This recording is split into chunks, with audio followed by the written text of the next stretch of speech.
Hi, I'm Dave from boyinaband.com, and I'm going to talk to you guys about some of the things I learned in 2011 that I think would be quite useful for you guys that are creative in 2012. I know I always enjoy these kinds of advice videos, so I hope you guys do as well. First piece of advice is to focus. Figure out what the most efficient use of your time is, and then put the majority of your attention on that. However, this doesn't mean don't try new things. Obviously, you've got to try new things in the first place to figure out what is the best use of your time. I know it took me all of last year trying out different things. I tried interviews, reviews, tutorials, songs, all kinds of skits. I've learned that the best use of my time in terms of getting new subscribers and views is to do these kinds of creative videos, new songs and mixes and quirky videos. They've been what get me the most subscribers and the most views, so that's what I'm focusing on. You gotta know what you want and then go for it. That's why it's important to establish goals. That's why I love this time of year. It gives you a great excuse to set really specific goals. Last year, I set about 10 different ones for all kinds of things, from the number of people on my forum to the number of fans of my band, things like that. When you make your goals, try and make them achievable. I know I had specific numbers. I know I wanted to get 15,000 YouTube subscribers and 1,000 Twitter followers in the last year. And then every month I'd go through all the statistics and just take a look, recap, and see where I was going with my overall goals. And that way I can kind of see which things I need to focus on or whether I need to change my approach. Because, for instance, initially I thought I should be focusing on You Want Army because we'd just done this massive tour. And then all of a sudden, Boy in a Band started blowing up when I started doing these more creative, interesting videos. By doing these regular recaps, it allows you to keep your mind focused on short term for the majority of the time, so basically just getting on with doing things, the important stuff. But then once a month, or for me it was once a month, take a look at your long-term plan and see whether you're still on target. By tracking these statistics, it allows you to see where you're actually going rather than what you think you can achieve. I can look back a year now, I've got all this data, so I can see whether my goals are really believable or not. At the time, for instance, I didn't know how many forum members I could predict I would get, so I obviously overestimated that, so this next year I'll be able to do something a bit more realistic. I know I underestimated what I could do with YouTube, so that really allows me to plan a bit more effectively.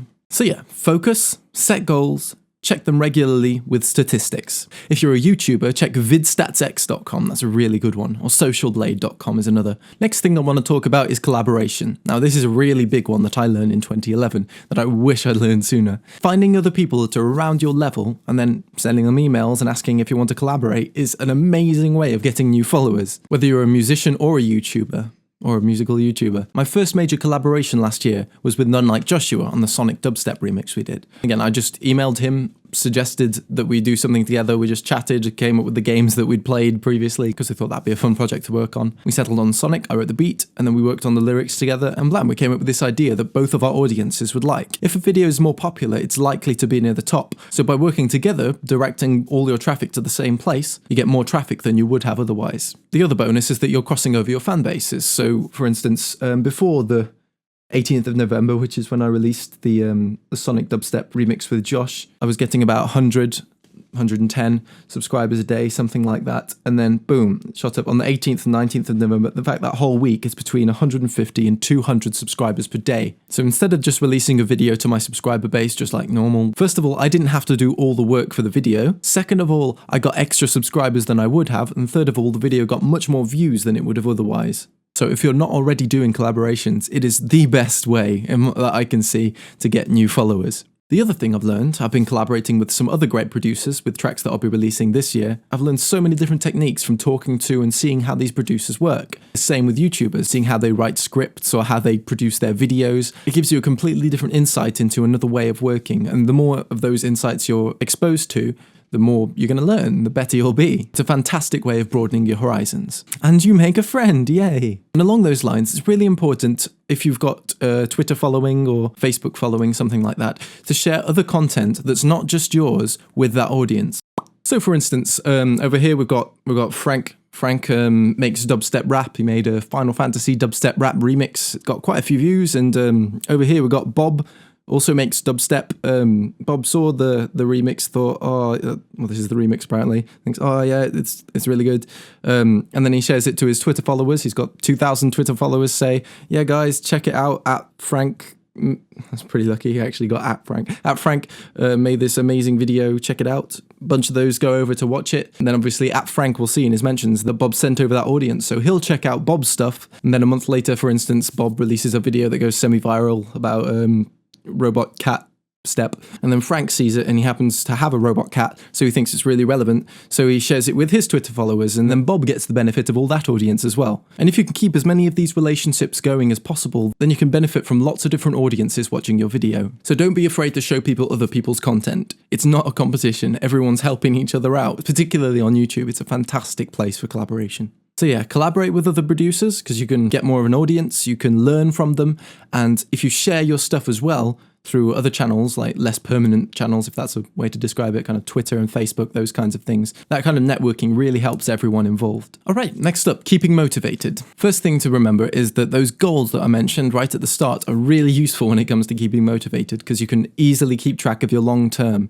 You know where you're going. It's much better than if you're kind of drifting along, not entirely sure what's up, because then you can just look at your list and that's what's up. One thing I do sometimes when I can't quite bring myself to do something, I'll try and make that project a bit more interesting. For instance, if I can't bring myself to do a dubstep track, I'll try using a new VST. I'll take a look on Google, find a new VST, pick one, go for it. Just have a play with that, see what it come out with. And it's a lot more interesting because it's unfamiliar and you learn something from it. And even if it doesn't come out with the best results, you've learned something and you've tried and you know better what to attempt next time.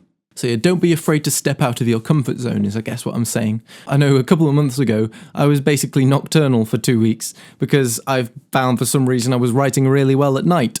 And I just went with it and I wrote loads and loads of music and I've got all these collaborations coming up from that nocturnal experience because apparently Owl Dave is much better at writing dubstep. So yeah, give some sort of new technique a try, whether it's in your life or whether it's in your workflow, whatever it is, it might help you to get a bit more motivated. Another thing I'd advise doing is to share your knowledge. I know a lot of producers out there, particularly some of the big ones in fact, that are scared to share their techniques with other people. They feel like it's going to give away their secret or something, and that is important for the first few releases with maybe that synth patch or that song idea. Once you've established an audience with that kind of thing, there's no need to keep that a secret anymore. And one of the best things about giving away your techniques is that other people will learn from them and then build on them and then share that with the internet. For instance, I made a tutorial with Noisestorm last year, the jump up drum and bass tutorial that wasn't actually all that jump uppy, admittedly. That was one of my favourite tutorials to make. The song came out great, and when I was chatting with Ian, Noisestorm, over the internet, I found out he initially used my tutorials, and then obviously he's become a much better drum and bass producer than I ever was. So I've managed to learn from him as well. It's really cool how those kinds of things come around.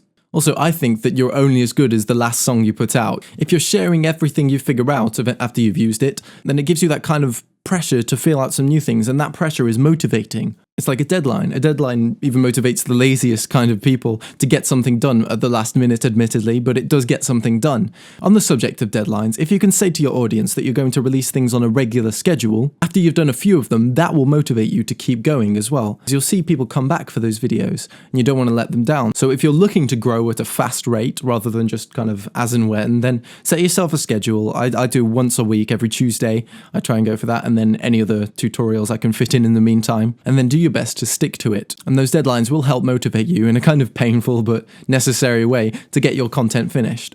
Last thing to say about motivation. I know a lot of the motivation I've lost in the past few years is when I've been making a track and I don't quite know where to go with it. I feel stuck and I feel like, oh, this is never going to be good enough to put out there. When I do summon up the courage to just put something out there, you're often surprised with the results. For instance, last year I released the song Gentstep, the dubstep metal genre mash that I put together. I didn't quite think that the guitar tone was very good. I thought it might be a little bit repetitive, but I figured I'll just put it out there. I'll see what comes of it. And it's one of my biggest videos now. It's had a fantastic response, and off the back of that, I've started collaborating with some other producers who have better guitar tones, and I've been learning from them. So if I hadn't put that out there, I wouldn't have learned how to improve. There's places online that you can get constructive criticism as well. For instance, the Boy in a Band forum, and your audience on YouTube, you'll frequently find people giving you helpful advice amongst the comments of calling you fake and gay and getting a haircut, assuming you have the same hair. And those kinds of comments, when you kind of tally them up, it can help you to know what to do with your tracks in the future. So yeah, to keep motivated, aim to do what you enjoy, collaborate as much as you can, share what you know, set deadlines, and get feedback. Next up, coming up with ideas. Now, obviously, you can't